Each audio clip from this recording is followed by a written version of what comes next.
lettuce, same kale, 6 setups. I dropped each plot to 25 degrees overnight. Tracked cost, warmth gain, survival rate. 6 ways to keep your garden growing past frost. One costs $2,000, one costs $20. Guess which one won? Method 1, heated greenhouse. $2,000 up front, $80 a month in winter electricity. Yes, the plants survive. Yes, you go broke. Method 2, cold frame. Old window plus salvage lumber. $30, adds 10 degrees. But you have to open it every sunny day or plants cook. Method 4, Cloches, individual glass domes. $15 each. Perfect for protecting one special plant, useless for a whole row. Method 3, hoop tunnel. PVC pipes plus clear plastic film. $60, adds 12 degrees. Plastic rips in wind, replace yearly. Soil holds warmth long after the air gives up. Trap the soil's heat.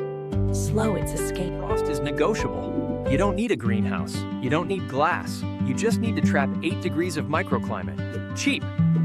Frost second place. Works great where wind is your enemy. Won't help in still cold. Method 6 fixes that. Watch.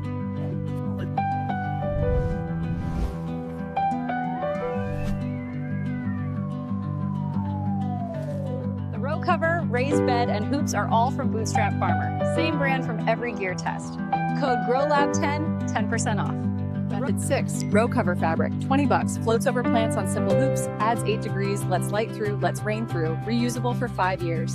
Degrees of frost protection. $20. 5 years of use. Light comes through. Water comes through. Pests stay out. Nothing else compares. Row cover wins everything. Straw bale second, cold frame third. Great for serious gardeners. Cloches and greenhouses both fail on cost. Skip them. Lets light reach the plant. Lets rain through. Blocks pests. Holds up flat for storage. Lasts 5 years. $20. Every box checked.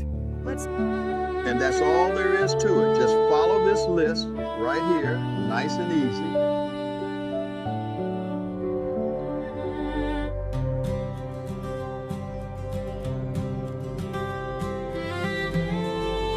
Garden tools every beginner needs, and 6 you can absolutely skip. Subscribe. Fall planting lesson below. Watch it next.